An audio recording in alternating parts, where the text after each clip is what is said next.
Terima kasih Bapak Ibu semua sudah bisa hadir dalam kesempatan malam ini untuk menghadiri bincang santai korporasi yang ke-46 dengan judul Perbincangan Penutupan Pabrik Bata. Ada apa?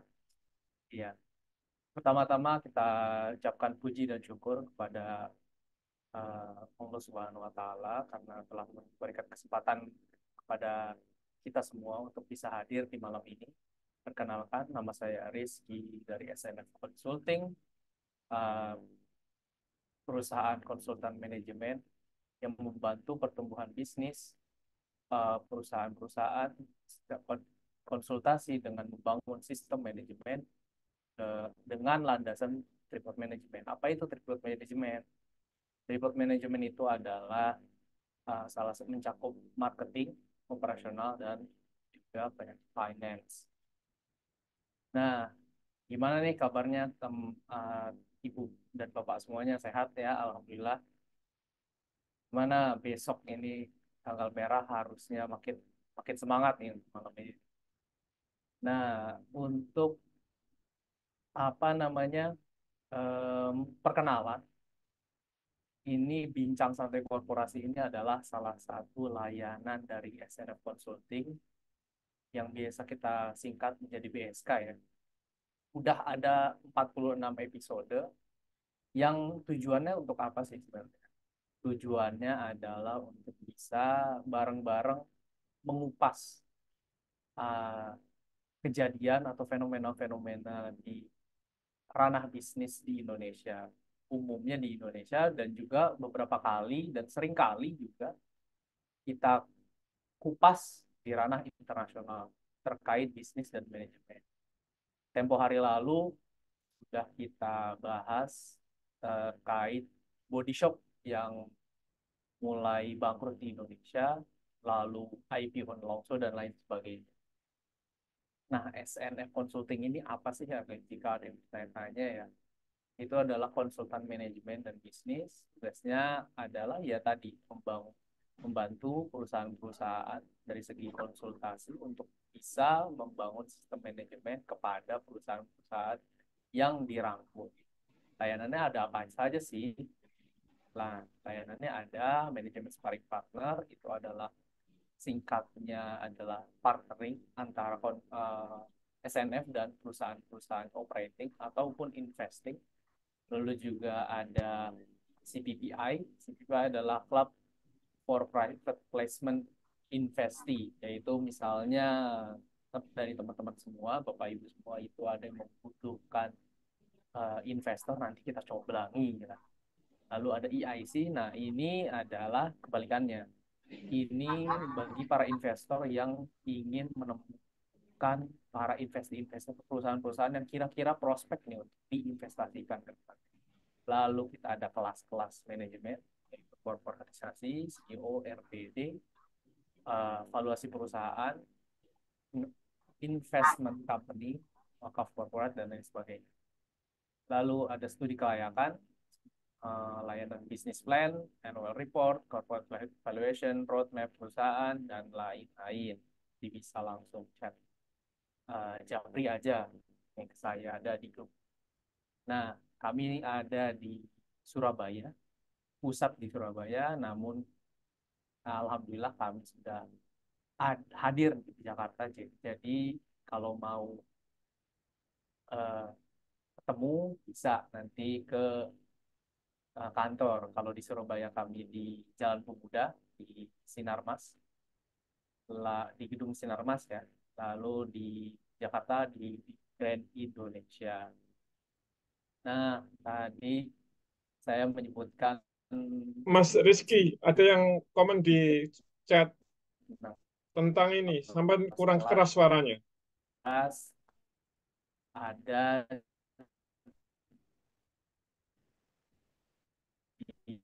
di Boleh Mas Rizky, suara sampai kurang keras. kebetulan sekarang ini abang di Bali ya. Tadi Mas Rizky, halo Mas Rizky. selesai jam 4 sore dan itu ada di Bali. Halo Mas Nah, Rizky, akan hadir lagi nih. Iya, halo. suara sampai kurang keras. ada Oh yang iya. beberapa yang menyampaikan di chatting. Oke, sebentar. Kita setting dulu audio.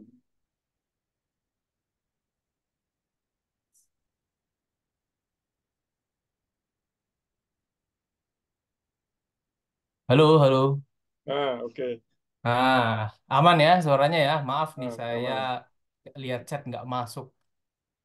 Diulangi saja ya. Udah Tadi nggak apa-apa, nggak usah kita diulang, lanjut aja nggak? lanjut aja. Oke, siap. Nah, tadi kelas di Denpasar itu masih 2 hari lagi. Nah, selanjutnya di minggu depan kami ada di Yogyakarta tanggal sekitar tanggal 13 sampai 17. Lalu lanjut ke tanggal 20 sampai 22 itu di Surabaya hingga di akhir Mei 27 sampai 31 nanti kita hadir lagi di Jakarta. Nah, kalau ingin lebih kenal dengan SNF Consulting, bisa japri nih teman-teman SNF atau misalnya kunjungi website kami, SNF Consulting atau korporatisasi.com. Kalau yang agak modern-modern ini, bisa kunjungi Instagram @SNF Consulting atau YouTube kami yang pengen melihat episode-episode sebelumnya @media SNF Consulting. Nah, atau teman-teman sini dari grup-grup WA, kita grup-grup WA dan Telegram ya, korporatisasi, nanti bisa sharing-sharing juga terkait bisnis dan manajemen. Nah, rekaman ini apa namanya? Zoom ini akan direkam. Mohon izin untuk semuanya dan insya Allah akan diarsipkan di YouTube kami di Media SNF Consulting tadi di youtube.com. Nah, ini nih kita mulai ke intro materinya, yaitu judulnya penutupan pabrik bata, sepatu batan. Kira-kira ada apa sih? Kira-kira apa yang membuat pabrik bata ini salah pabrik pabriknya tuh ditutup gitu? Apakah ini adalah keputusan strategik? Apakah ini apa namanya keputusan strategik atau memang rungkat gitu? Atau memang dalam kondisi pilot? Nanti akan dikupas seutuhnya, se setransparan yang bisa diungkapkan oleh data finansial dari Bata sendiri. Nanti akan dilihat apakah seperti apakah keuangannya, apakah sudah menemukan RPD atau belum, apakah ini adalah sebuah keputusan strategik, ya.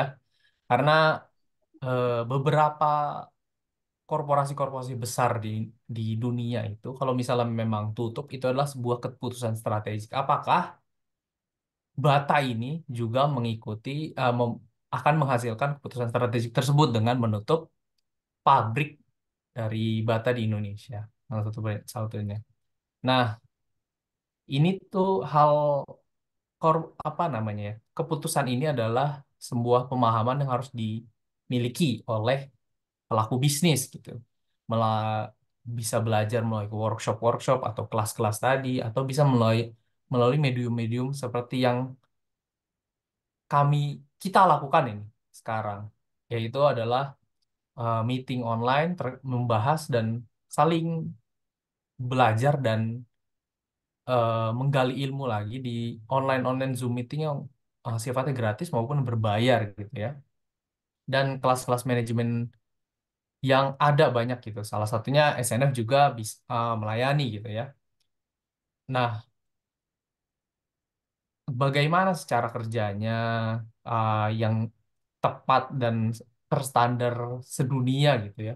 Bagaimana kira-kira cara eksekusi yang tepat sehingga tidak salah kaprah maupun hmm, sekedar melakukan dulu nanti belajarnya belakangan itu sebenarnya adalah mental eh, berani gitu ya. Eh, Gimana menanggung gimana nanti itu mah urusan nanti. Tapi resiko-resiko tersebut bisa eh, diminimalisir dengan adanya belajar. Lalu melakukan trial and error itu adalah salah satu pengalaman berbisnis ya. Nah, tanpa mengulur waktu, ini karena waktunya juga sudah lumayan ya, kita mulai aja untuk materinya. Kita akan kupas tuntas nih. Eh, Pabrik bata tuh sebenarnya ada apa ya?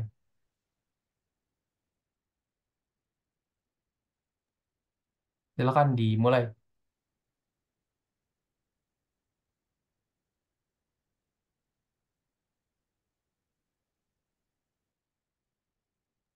Oke, terima kasih Mas Rizky. Suara saya jelas ya, terdengar ya? Ya, Ya, terdengar, terdengar. terdengar. Agak kurang lantang sebenarnya. Jelas, Bu. Jelas ya Pak ya? Oke. Oke, terima kasih. Selamat malam. Assalamualaikum warahmatullahi wabarakatuh, Bapak-Bapak, Ibu-Ibu. Jadi sangat menarik sekali ya kita mendiskusikan perihal penutupan pabrik bata ini karena memang sepatu ini cukup legend seperti itu dari generasi ke generasi bisa dibilang seperti itu. Mungkin dari sudah dari sejak zaman kemerdekaan mungkin bata masuk ke Indonesia seperti itu sudah kita kenal dari ini mungkin dari kakek nenek kita yang dulu pernah ini ya apa namanya pernah beli atau pernah pakai sepatu bata seperti itu. Jadi bata sendiri ini saya sendiri tertarik dengan bata ini karena apa? Karena uh, sudah cukup lama brand ini hadir di Indonesia dan memang juga saya juga sangat menggemari sepatu bata ini walaupun sekarang ini sudah agak banyak bermunculan merek-merek baru. Jadi Bata ini sendiri mereka punya core bisnis atau core kompeten sendiri. Ini adalah alas sebagai manufaktur alas kaki seperti itu. Jadi mau cari alas kaki apapun, mulai dari sepatu, kemudian sandal, dan sekarang berkembang menjadi tas, ini pasti mereka ada produk yang bisa memenuhi kebutuhan kita seperti itu. Mereka juga ini melayani sepatu industri seperti ini. Jadi kalau kita lihat di sini, ini adalah foundernya atau pendirinya. Jadi pendirinya ini adalah tiga bersaudara yang nama Bata ini sebenarnya diambil dari nama belakang mereka, nama keluarga seperti ini. Jadi Bata ini adalah sebuah family business sebenarnya. Didirikan di kota Klin, Czechoslovakia tahun 1894. Jadi sudah sejak Perang Dunia ke-1, Bata ini sudah hadir seperti itu. Dan mereka mengklaim juga sudah menjual lebih dari 150 juta pasang sepatu di 5.300 toko retail dengan kehadiran di 5 benua. Jadi kalau kita lihat di sini ini adalah toko pertama ya mereka. Toko pertama mereka di kota Berlin itu, Czechoslovakia. Dan ini adalah produk mereka yang pertama kali hadir di kota Berlin, Czechoslovakia. Ini adalah Batovka dan yang dibawa ini adalah sepatu namanya Simi. Jadi memang pada saat itu yang sedang trendy itu adalah sepatu yang ujungnya runcing seperti itu. Jadi kelihatan elegan. Kalau kalau bahasa bahasa sekarang ini seperti kelihatan seperti ini ya, apa namanya seperti bangsawan lah seperti itu. Jadi ujungnya memang harus runcing seperti itu, baik sepatu laki-laki maupun wanita.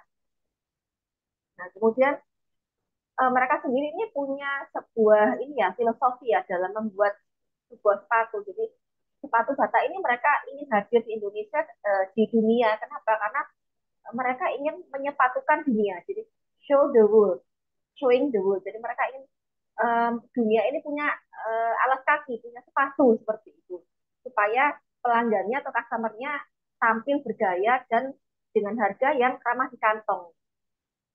Jadi ini adalah bata tenis. Jadi pertama kali yang mencetak penjualan tertinggi ini adalah sepatu sekolah anak sebenarnya. Ini diproduksi di pabrik India di Calcutta.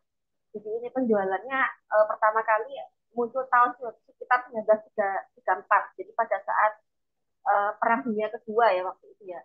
Kenapa? Karena mereka melihat anak sekolah di India waktu itu kok banyak yang nggak pakai sepatu seperti ini. Jadi mereka membuat sepatu bata tenis ini dengan harga yang ini murah, terjangkau seperti itu dengan dua warna juga putih dan hitam. Jadi Bata Corporation ini sendiri sampai sekarang ini karena memang sudah lebih dari 100 tahun ya, mereka mencapai milestone yang nggak bisa dibilang ecek-ecek ya, nggak bisa dibilang remeh-temeh. Jadi mereka sudah hadir 70 negara, kemudian di 5 benua, kemudian lebih dari 20 brand, 20 merek dengan pegawai atau karyawan sebanyak 32.000 orang seperti ini. Jadi memang sudah sangat expert di bidang alas kaki dan persepatuan seperti itu. Dengan penjualan juga mencapai 110 juta pasang sepatu secara per tahun seperti itu. Untuk merek-merek sendiri kita mungkin sudah pernah ini ya lihat ya di mall atau di retail ya. Jadi mulai dari sepatu anak-anak, sepatu wanita, sepatu fashion, kemudian mungkin sepatu industri atau sepatu safety, kemudian sepatu olahraga terutama, kemudian ada juga ini apa namanya perlengkapan untuk ini ya Pak outdoor ya untuk aktivitas outdoor seperti mendaki gunung dan sebagainya. Jadi memang mereka melayani semua segmen untuk ini ya untuk alas kakinya. Kemudian Bata ini sendiri mereka punya beberapa corporate values atau nilai-nilai perusahaan. Jadi kalau yang kita lihat yang terakhir ini Bebot dan eh, Count on Me ini maksudnya adalah faktor aspek leadership. Jadi Bebot ini maksudnya setiap insan Bata atau pegawai di Bata ini haruslah berani seperti itu dalam mengambil keputusan dan resiko. Kemudian count on me ini maksudnya kita harus menjadi orang yang bisa dipercaya seperti itu atau diandalkan. Kemudian mereka juga punya value atau nilai perusahaan yaitu memperbaiki kehidupan dan uh, exit customer expectation ini artinya mereka berusaha untuk melampaui harapan konsumen dari produknya ini produk Bata ini bisa bagus, kemudian bergaya dan harganya juga terjangkau di kantong konsumen seperti itu. Kemudian self fashion artinya mereka benar-benar berusaha expert di dalam industri alas kaki atau industri sepatu seperti itu.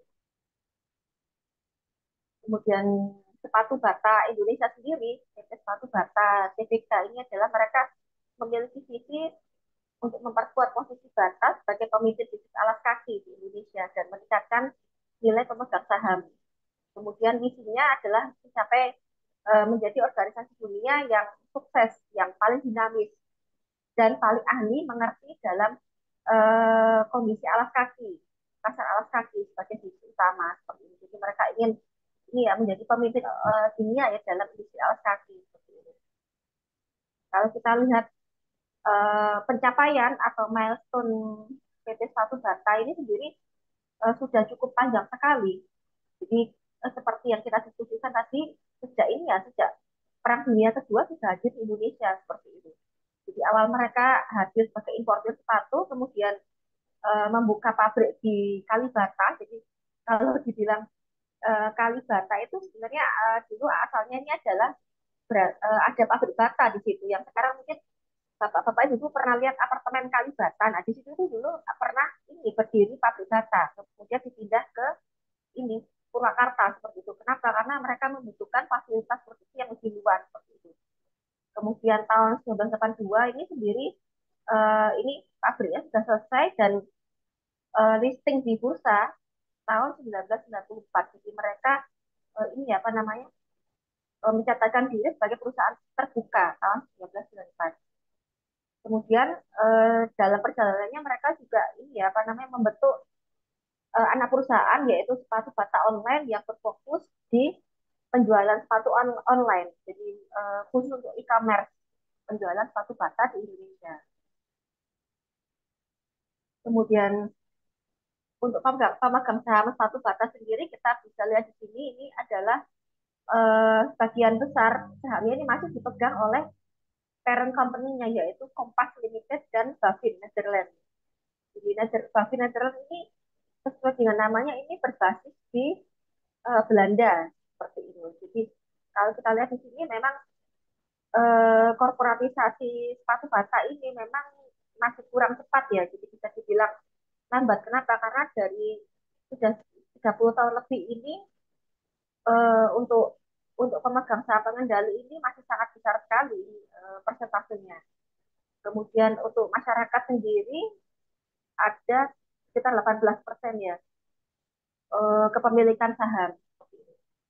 Nanti kalau kita lihat untuk jumlah karyawan juga cenderung stabil sih dari tahun ke tahun, sekitar 300-an, 300 orang seperti itu. Dan ini kita lihat di sini mereka sendiri baru membuat anak perusahaan yaitu Sepatu Bata Online ini baru tahun 2021 2022. Jadi memang sudah agak terlambat dibandingkan dengan kompetitornya seperti itu.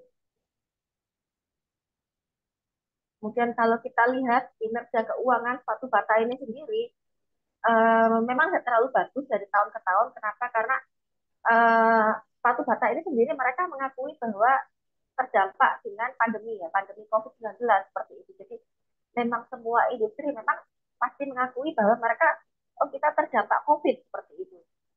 Nah, tapi Bata ini juga uh, sejalan dengan recovery-nya di industri lain atau perusahaan lain itu sudah cukup bangkit, tapi Bata ini masih masih belum bangkit seperti itu. Jadi kalau kita lihat untuk penjualannya ini cenderung stagnan dan karena bebannya cukup besar, ya sehingga hasil akhirnya laba ruginya ini mereka mengalami kerugian terus menerus seperti itu. Sehingga dari tahun 2020 sampai 2022 ini mereka masih rugi seperti itu. Bahkan tahun 2023 ini masih mengalami keterlambatan ini ya, keterlambatan pelaporan keuangan seperti itu. Jadi kalau kita lihat sendiri kinerja keuangan juga tidak terlalu bagus, tidak terlalu menggembirakan. Di sini kita lihat margin laba bersih dari tahun ke tahun ini selalu minus seperti itu. Kemudian rasio hutang cukup besar yaitu 127% pada 2 tahun terakhir seperti itu. Dan kemudian ROE-nya atau rasio laba terhadap ekuitas ini juga belum mengalami perbaikan yang signifikan. Seiring dengan penyusutan penjualan, ini jumlah gerainya juga otomatis ikut menyusut. Itu kenapa? Karena kalau tidak menyusut, ini pasti akan menjadi beban penjualan. Jadi kalau kita lihat dari tahun 2016 ke tahun 2023 ini cukup signifikan. Jadi dari 522 gerai menjadi 425 gerai seperti itu. Jadi ada ini misalnya perampingan ya, perampingan besar-besaran seperti itu pada jumlah gerai Sepatu Bata. Sehingga kita bisa simpulkan dari corporate life cycle atau kurva dari siklus korporatisasinya ini Bata berada pada tahap ke-7. Kenapa? Karena baru terbentuk sistem manajemen dan tata kelola. Jadi masih belum menjadi fully corporatized company. Jadi korporatisasinya masih belum belum penuh seperti itu.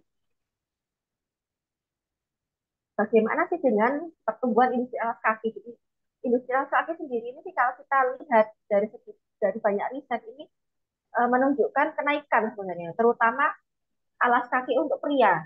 Jadi kalau bapak-bapak ini dulunya ini apa namanya alas kakinya itu saja, sekarang punya banyak pilihan seperti itu. Kenapa? Karena ini sendiri di beberapa survei sendiri ada ini ya Pak, ada prediksi atau ada forecast ya bahwa pada tahun 2025 ini akan ada pertumbuhan 10,4% seperti itu untuk men's footwear, artinya ini alas kaki pria seperti itu. Dan kemudian untuk alas kaki pria ini sendiri akan dominasi oleh boots. Nah ini. Jadi kalau kita lihat sebenarnya industri alas kaki ini tumbuh seperti itu. Cuma tumbuhnya yang tumbuh seperti apa? Karena ini tumbuhnya di situ akan terjadi persaingan yang cukup cukup cukup keras, cukup ketat seperti ini. Nah, suatu Batak ini sendiri seperti kita diskusikan tadi di depan, ini mereka sudah mulai merambah pada ini e-commerce atau ini ya saluran digital. Jadi mereka menjual produk tidak secara offline lagi, tapi juga secara online. Ini salah satunya kita lihat ini mereka sudah hadir di Instagram ya. Di Instagram. Ini kita bisa lihat di sini ada sekitar 186.000 follower seperti itu. Jadi produk yang mereka jual di offline ini juga sama dengan yang dijual di online dan mereka juga punya channel e-commerce seperti ini. Jadi kita kalau pilih sepatu itu tinggal klik, kemudian transfer, bayar, transfer, kemudian barangnya dikirim, masukkan alamat, barangnya dikirim, kemudian sampai di rumah seperti itu. Jadi mereka sudah punya channel digital walaupun sebenarnya bisa dibilang terlambat kalau dibanding dengan kompetitornya seperti itu. Nah, ini ada beberapa strategi yang dicanangkan atau yang diprogramkan oleh Bata. Jadi mereka punya strategi yang pertama adalah bid to fight. Jadi mereka menutup toko yang penjualan jelek dan tidak menambah nilai bisnis. Jadi karena penutupan gerai ini merupakan sesuatu yang strategis. Kenapa? Karena kalau tidak ditutup akan menjadi beban penjualan yang cukup besar. Kemudian mereka juga ada program customer loyalty seperti membership, yaitu yang dinamakan Bata Club. Kemudian mereka juga hiring atau menggunakan influencer atau misalkan atau seperti selebgram ya mungkin ya. Nah, terus mereka menggunakan influencer untuk meningkatkan penjualan di toko online. Kemudian mereka juga ada program campaign sneaker fest di toko. Jadi sneaker fest ini adalah program seperti sale ya, big sale untuk sneaker-sneaker tertentu di toko. Nah, kemudian dari sebuah survei yang dilakukan oleh McKinsey tahun 2023, ini menemukan bahwa 45% Gen Z atau generasi muda ini ternyata mencoba merek baru setiap 2 atau 3 bulan. Nah, ini dari sini bisa kita lihat bahwa oh Gen Z ini ternyata atau anak muda sekarang ini mereka ini ingin tahunya sangat besar seperti itu. Kenapa mereka mereka berani shifting dari brand yang lama ke brand yang mereka sama sekali baru seperti itu. Jadi ini memang akan ini ya akan berdampak pada penjualan barang-barang konsumer, terutama sepatu seperti halnya ini Bata, seperti sepatu Bata ini juga. Jadi kalau kita bandingkan dengan Bata India, apakah memang kondisinya seperti Bata Indonesia juga, jadi mengalami ini ya penurunan penjualan. Jadi kalau kita lihat, oh ternyata Bata India Limited ini ternyata mereka memang sempat terdampak oleh COVID, terdampak oleh pandemi COVID-19, tapi mereka berhasil melakukan recovery seperti itu.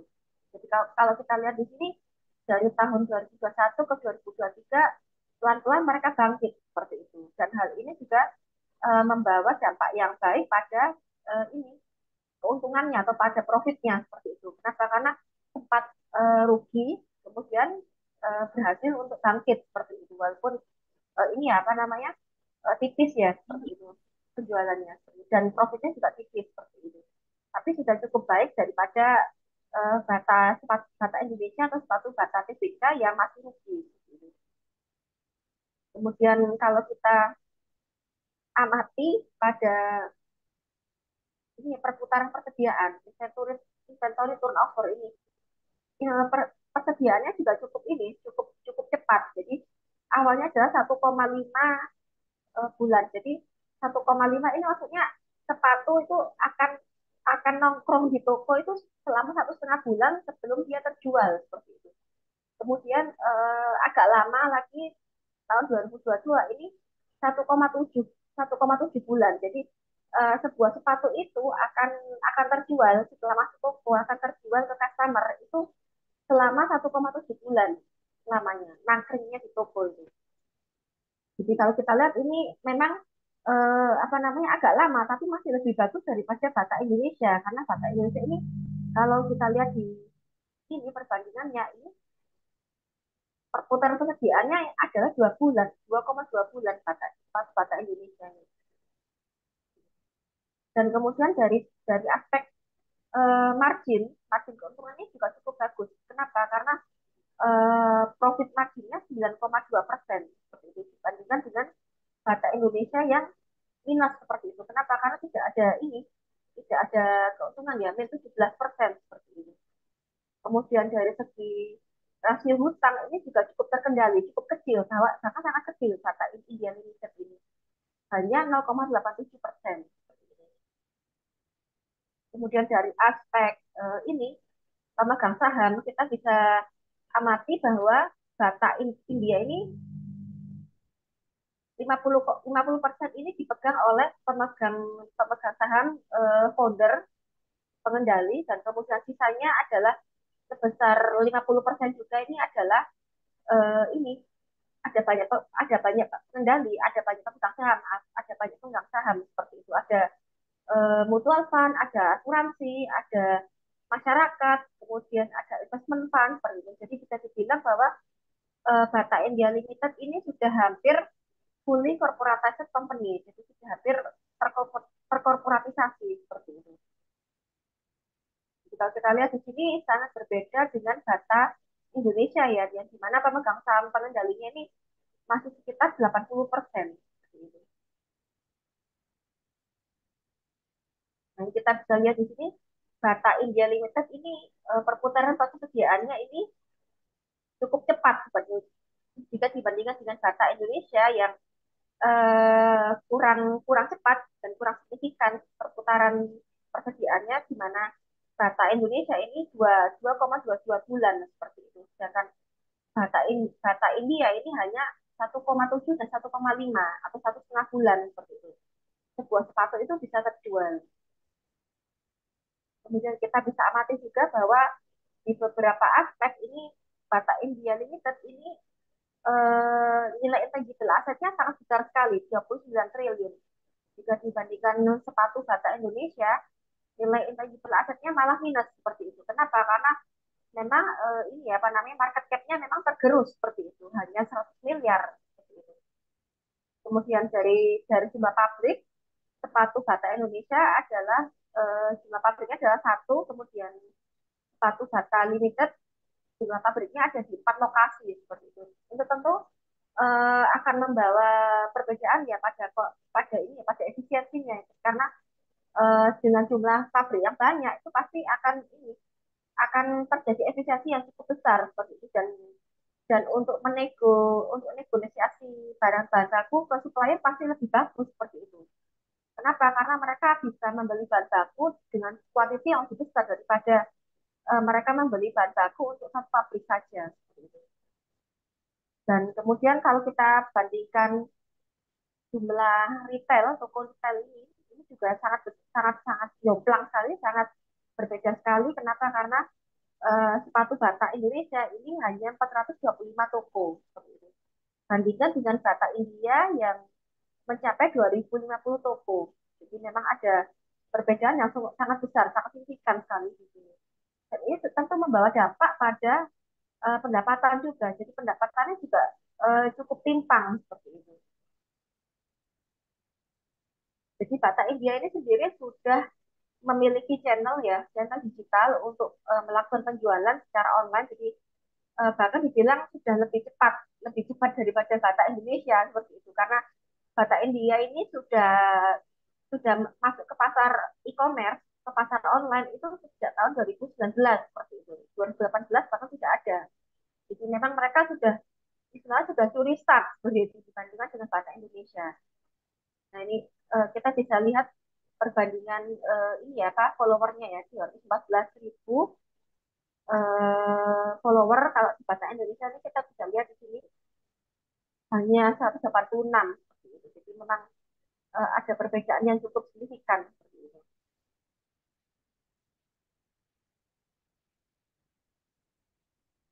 Nah, kemudian apa sih yang terjadi dengan kondisi sepatu Bata Indonesia seperti itu? Jadi mungkin untuk supaya gampang saya singkat aja menjadi Bata Indonesia seperti itu. Jadi apa yang terjadi? Yang pertamanya adalah dengan nilai DER, persentase DER atau rasio hutang terhadap ekuitas yang cukup besar, kita bisa amati bahwa gergaji korporatisasinya ini macet seperti itu. Kenapa? Karena tidak ada res issue sejak pertama kali listing tahun 1982 seperti itu. Dan ini kita bisa mengamati bahwa korporatisasinya ini macet, dan ini menyebabkan ekspansi yang tidak agresif. Kenapa? Karena jika kita menggunakan konsep korporatisasi ini seharusnya dari ini ketika sudah membesar ini seharusnya bisa diturunkan dengan cara melakukan penerbitan saham baru seperti itu. Jadi kalau kita lihat polanya ini akan membentuk gergaji seperti ini. Jadi ketika hutangnya naik di atas, itu akan turun dengan korporatisasi atau dengan track issue seperti itu. Dan ketika naik lagi, diturunkan lagi. Seperti itu. Jadi kita bisa amati bahwa sejak tahun 1982, artinya sudah 40 tahun ini mereka tidak melakukan track issue dan itu artinya korporatisasinya macet. Nah, ini yang menyebabkan eh, ini ya apa namanya ekspansinya tidak agresif seperti ini.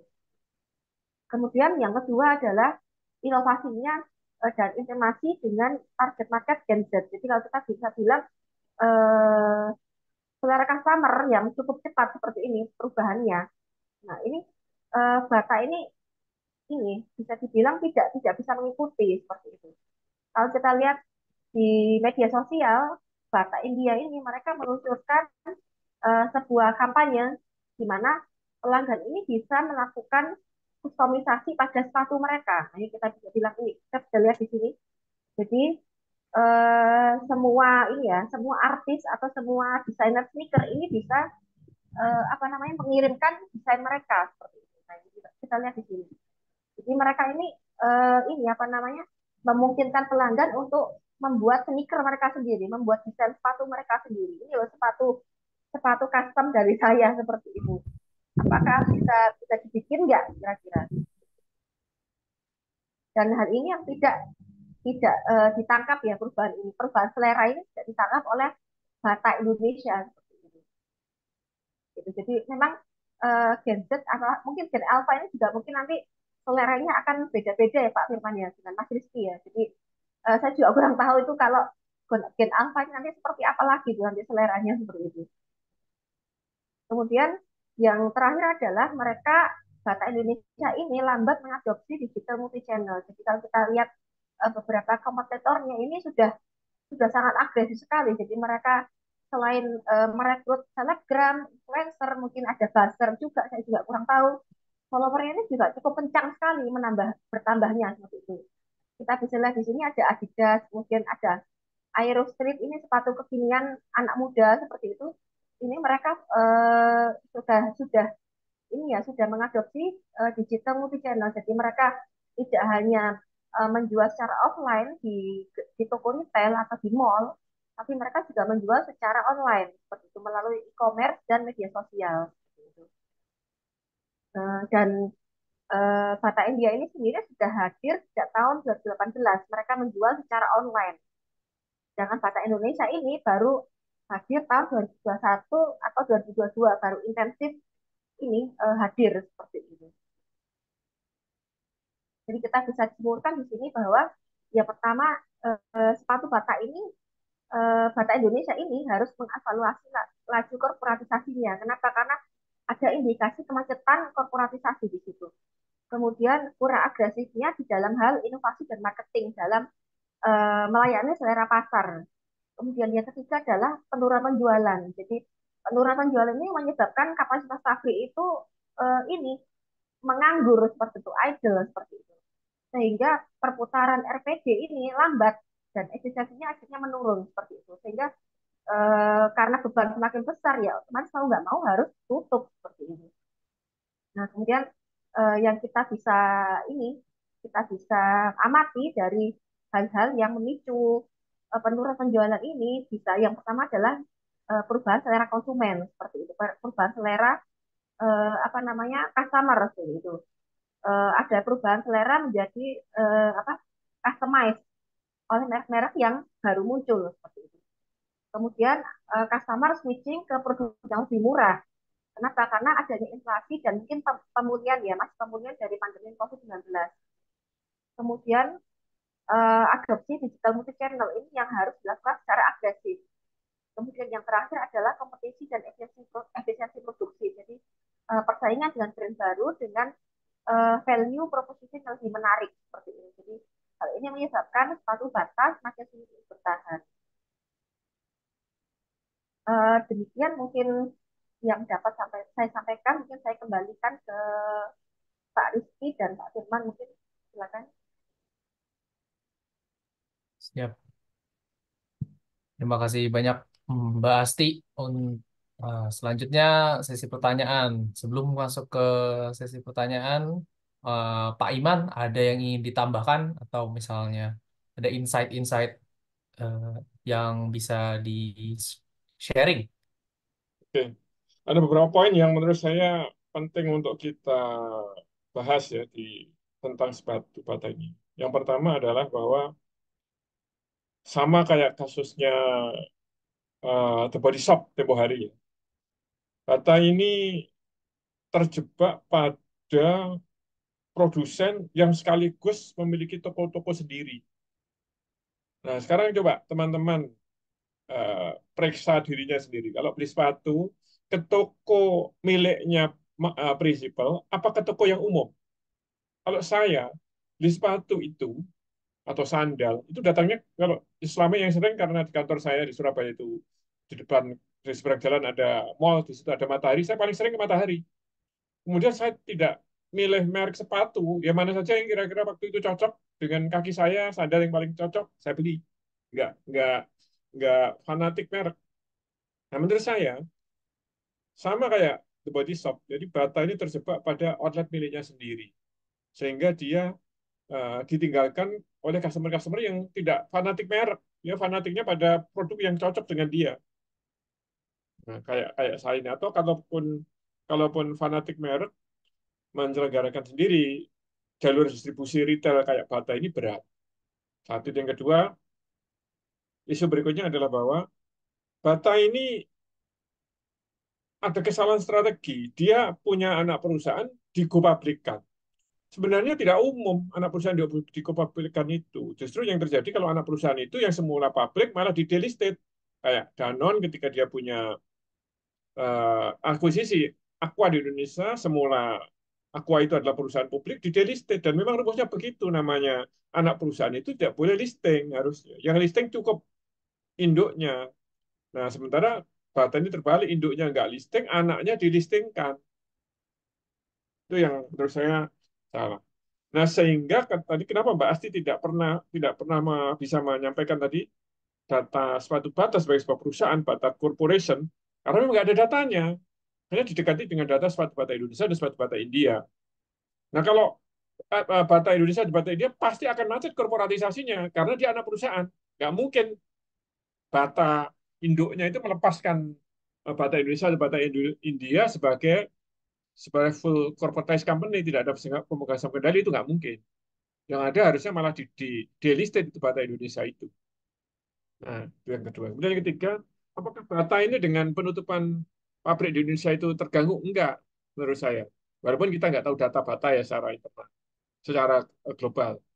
Karena di webnya Bata, Bata itu memiliki 21 fasilitas produksi sampai hari ini. Artinya semula itu 22, tutup di Indonesia menjadi 21. Dan eh, apa namanya customer dia di 70 negara lebih itu dilayani dari 21 fasilitas produksi itu. 21 ya, sekarang masih 21, mungkin asalnya 22. Artinya apa? Bagi Bata, secara global sebenarnya nggak terganggu. Cuma menurut saya ini bisa kayak The Body Shop, karena Bata tidak tidak dijual di Matahari, misalnya kalau di Indonesia. Padahal banyak orang kalau cari sepatu sandal datangnya ke Matahari. Bata selalu menjual produk di outletnya sendiri. Nah, ini yang menurut saya isu yang menarik. Kemudian kalau kita bandingkan dengan produsen sepatu yang tidak menjualnya di gerai sendiri, Nike misalnya, Bata ketinggalan jauh. Ini misalnya saya tampilkan ya, Mbak Asti ganti saya. Coba di close-nya. Ini eh, saya tadi buka tentang Nike.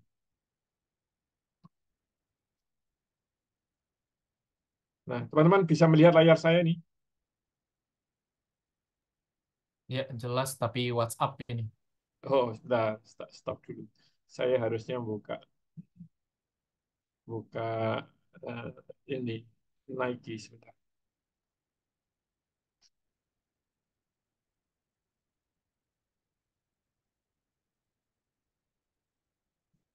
Ini kalau kita perhatikan Nike sebagai sebuah korporasi, ini market value Nike. Sekarang masih tinggi, 141 miliar USD, yaitu sekitar 2.000 triliun lebih ini rupiah.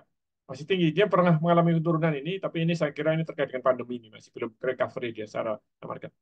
Nah, secara book value pun itu sekitar 14 miliar USD, artinya sekitar 200 triliun lebih rupiah.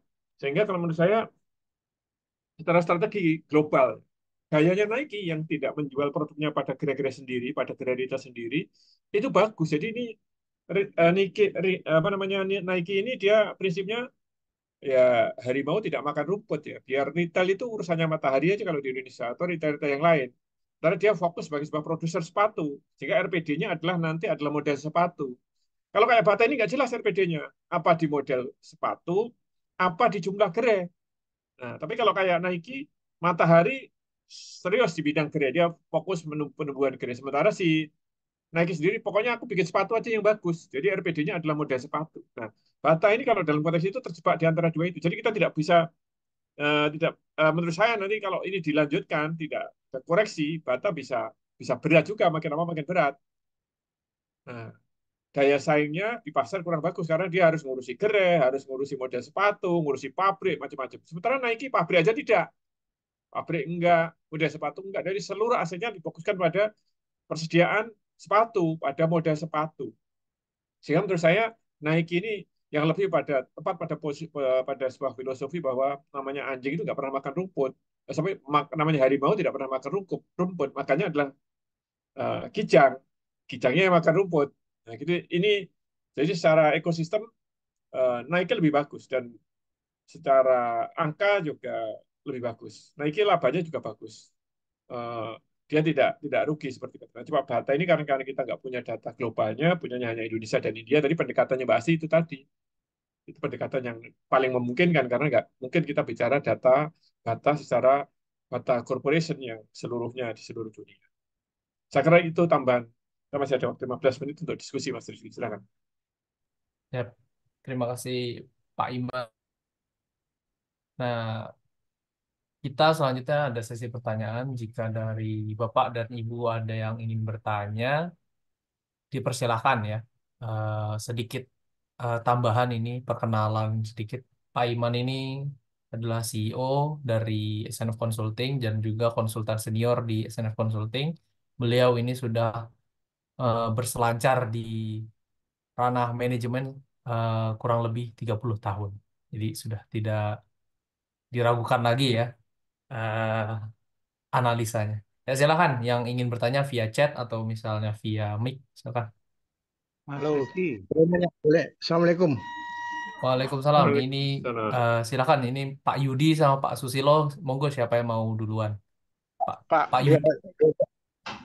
Pak, Pak Imam, Ya, pertama minal aidin wal faizin Pak Imam. ini dedengkotnya Bata muncul ini. Saya menarik tadi begitu lihat topiknya Bata, saya menarik karena terus terang yang bawa Bata ke Purwakarta itu adalah saya. Pindahkan dari Kabupaten ke Purwakarta. Tapi begini, karena kita terbatas waktu, sebenarnya ada yang menarik tadi Pak Imam jelaskan bahwa Bata itu terlalu fanatik dengan brand. Itu salah satu yang kelemahan sekarang. Karena dulu waktu saya masih salah satu direksi di sepatu Bata, kita pernah menyampaikan ke Mr. Bata bahwa apakah merek Bata ini bisa dirubah seperti misalnya Marie Claire. Karena dulu Marie Claire itu top leader. Tapi waktu itu Mr. Bata nggak mau karena dia bilang saya nggak mau karena ini Bata adalah nama saya. Nah, itu satu. Kedua, perpindahan nama Kalibata dengan Bata itu sebenarnya tidak ada hubungan, Pak. Kebetulan saya lagi siapkan bukunya karena saya punya data itu tadinya Bata itu punya tiga pabrik, Surabaya dan apa itu Medan dan Jakarta. Nah, Kalibata itu namanya sebenarnya diambil dari salah satu toko Betawi yang bikin batu bata di pinggir Kali Ciliwung. Nah itu. Jadi daerah itu namanya Kalibata. Jadi bukan karena bata ada di situ terus disebut Kalibata. Bukan itu. Ya. Dan itu memang saya udah tanyakan ke beberapa toko yang zaman dulu memang sudah ada di situ gitu. Nah, yang ketiga, ada tadi Rifki yang mengatakan ini keputusan strategik atau keputusan. Saya pikir ini adalah keputusan strategik. Karena gini Pak, Kalau kita lihat, sekarang Bata ini merubah dari industrialisasi ke trading. Pak Imam, jangan salah Pak. Bata ini impornya banyak dari Guangzhou. Dan kala itu waktu saya salah satu direksi, saya sempat mengomentari. Kenapa Bata beli dari Cina? Sedangkan pabriknya ada di 2 tempat, yaitu Jakarta dan Medan. Nah, tapi waktu itu karena seperti tadi dikatakan bahwa pemegang saham sangat dominan dan dia buka cabang di Cina karena waktu itu semua industri, semua perusahaan yang di Cina itu berkembang begitu pesat dibanding negara-negara lain. Oleh karena itulah dia membuka kantor cabang di Cina. Dan itu banyak yang melakukan pembelian barang untuk masuk Indonesia. Jadi saya pikir sebagai kesimpulan, kenapa Bata bisa tutup? Ini adalah strategic management, di mana dia merubah dari industrialisasi ke trading. Karena jangan salah Pak, toko itu masih ada, dan sekarang ini dia melakukan penjualan melalui Shopee, melalui online gitu. Dan penjualannya naik. Tapi memang mungkin secara ini dipisahkan antara company. Nah, yang salah satu lagi saya ingin komentari, bahwa sebenarnya Bata itu nggak ada anak perusahaan di Indonesia. Awalnya itu adalah pemegang saham dari Bata dari Belanda. Kenapa Bata dari Belanda? Karena pertama kali masuk ke Indonesia, customer yang pertama itu adalah tentara-tentara Belanda yang memesan sepatu. Itu melalui di Tanjung Priuk sebagai distributor. Oleh karena itu, kemudian tahun 40-an baru pindah ke Kalibata bikin pabrik. Jadi sebenarnya dia cuma satu perusahaan yang apa Pak, go public. Karena waktu itu kita kalau misalkan Eropa itu sangat diawasi oleh stok bursa. Saya pikir gitu Pak Imam, karena waktunya memang singkat. Saya sebenarnya mau WA-WAan Pak Imam untuk mempersiapkan buku sejarah Bata di Indonesia karena saya datanya ya kan, termasuk penyediaan lahan di Kalibata ini itu saya yang benar-benar in charge bagaimana supaya Bata bisa berdiri di Purwakarta tidak masuk di kawasan industri. Karena dulu pemerintah itu meminta kita untuk masuk di kawasan industri. Sedangkan Mr. Bata bilang, saya punya pabrik itu tidak ada di kawasan industri. Selalu di pinggir jalan dan di depannya ada toko Bata. Saya pikir itu Pak Imam. Jadi mohon maaf kalau ada hal-hal yang menyenangkan. Terima kasih. Assalamualaikum Terima warahmatullahi kasih. wabarakatuh. Salam. Terima kasih Pak Yudi. Ini salah satu direktur di Bata Indonesia. Lama ngobrol-ngobrol dengan saya, ingin nulis buku. Mungkin nanti bisa dilanjut lagi. Ya. Saya pernah nulis Pak tentang sejarah Bata, itu saya posting di korporatisasi.com. Ya, tapi ya. Termasuk bicara tentang nama Kalibata itu, tapi saya melihatnya dari sumber-sumber online di sejarah Bata gitu. Ya, nanti bisa diskusi lebih lanjut. Ya, ya. Baik Pak, terima kasih. Terima kasih. Mas Rizky, lanjut. Wah, luar biasa ini. Kita dapat insight langsung dari eksekutor Bata ya, sesepuh Bata. Siap, Mas Yudi, terima kasih untuk insight-nya ini, untuk sharing-sharingnya. Silakan, selanjutnya ada yang ingin menambahkan atau bertanya, silakan. Susilo tadi ya, siap. Ya Mas Rizky, wah keren juga. Kita dengar langsung dari pelakunya ya Pak Yudi ya. Salam kenal semuanya.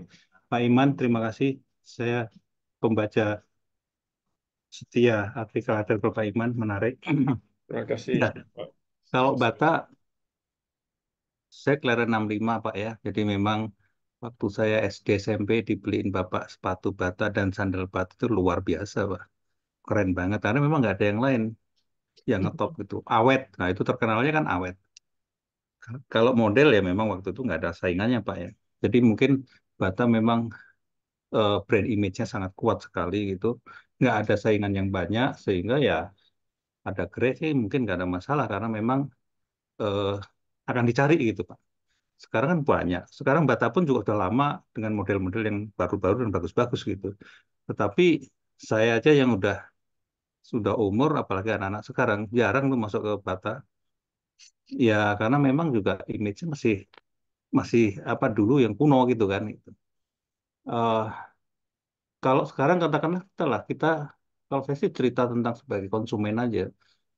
kita kalau mau beli baju, beli apapun makanan, kalau hanya sendiri berdiri, kalau dia nggak punya brand image yang kuat, kita juga kadang nggak mampir loh Pak. Mendingan itu ada banyak saingannya, tetapi kita datang bisa milih gitu loh. Kalau nggak ada pilihan, kadang-kadang kita nggak mau datang gitu.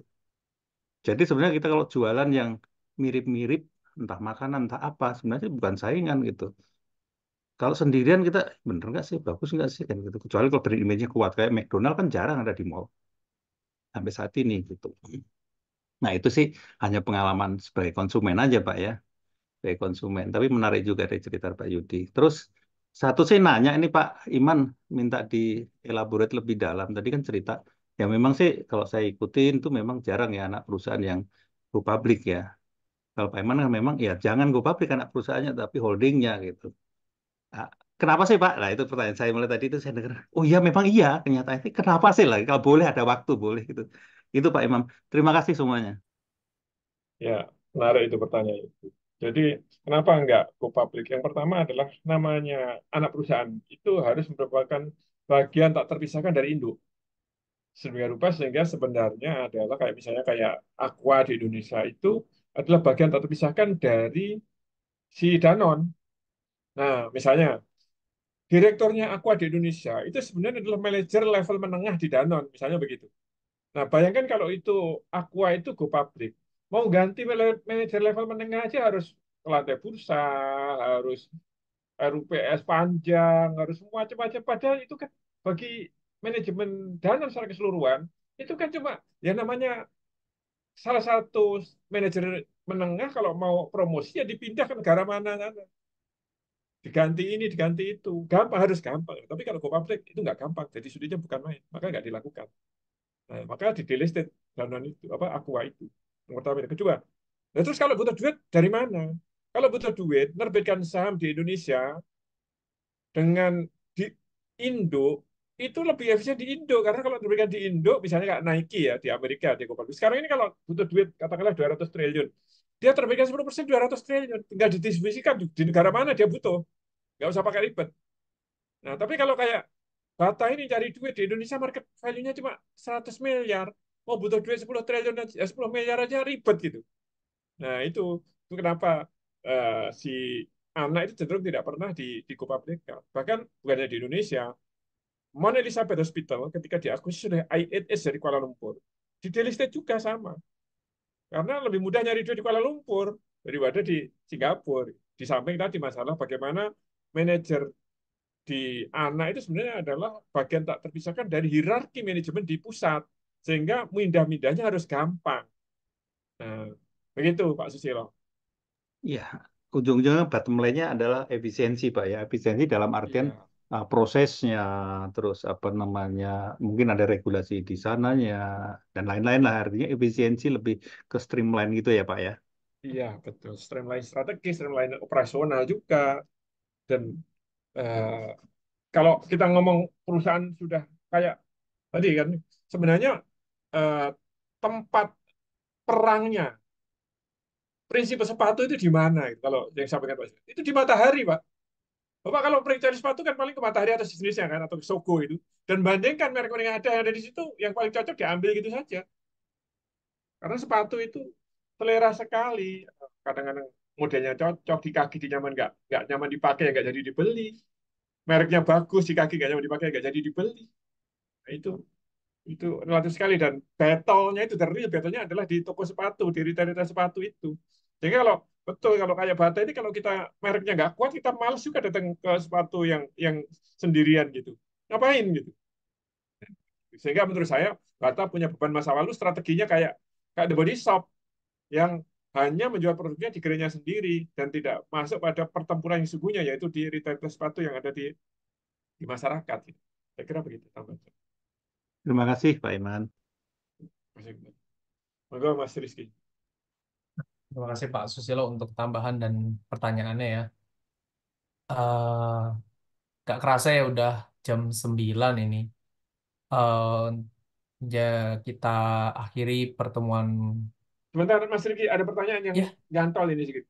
Pak, apakah oke. market value 100 miliar sekarang masih tergolong wajar dengan sebenarnya nggak wajar karena market value-nya di bawah book value. Maksudnya nggak wajar, itu artinya intangible asetnya negatif. Masa iya perusahaan merek sekuat Bata itu nggak punya intangible aset bahkan negatif itu. Itu ya karena itulah salah satu alasan kenapa anak perusahaan nggak perlu di listingkan, itu ganggu sekali itu. Ngapain kayak gitu? Merek masih kuat baik-baik saja, punya 20 fasilitas produksi, 21 fasilitas produksi, dan pasar di 70 negara, dan seperti informasi Pak Yudi, kalau perlu memang ditutup aja, ngapain bikin pabrik di Indonesia, terlalu nggak efisien, beli aja dari Cina. Itu bagian dari strategi corporate yang yang menurut saya ya masuk akal. Perusahaan itu kan ujung-ujungnya kalau nggak efektivitas ya efisiensi, udah dua itu saya kira. Sehingga itu kesalahan sebenarnya market value yang 100 miliar. Tapi kalau saya mau beli sebagai investor takut juga karena itu nggak berkembang perusahaan itu di Indonesia. Sama takut mengoleksi sebagai investor, misalnya sama akan takut mengoleksi sahamnya Bata itu karena memang ya rugi, kemudian image di pasar kayak begitu, nutup pabrik lagi, itu bisa lagi malah turun lagi padahal book value-nya masih di atas 200 miliar itu, saya kira. Oke, tambahnya itu. Luar biasa itu analisa dan jawaban-jawaban dari Pak Iman ya. Kura Kira-kira ini sudah kita cukupkan untuk pertemuan BSK episode kali ini. Diingat bagi yang ingin bertemu nanti di kelas, kita akan hadir di Yogyakarta tanggal 13 sampai 17 Mei, di Surabaya 20 sampai 22, dan di Jakarta nanti di akhir Mei 27 sampai 31 Mei. Ya, kurang lebih itu saja kita cukupkan untuk hari ini. Assalamualaikum warahmatullahi wabarakatuh. Terima kasih Terima kasih semuanya, semuanya sangat sudah hadir. bermanfaat. Selamat malam semuanya. Terima kasih Pak. Selamat Selamat beristirahat. malam. Iya, Pak Iman. Terima kasih.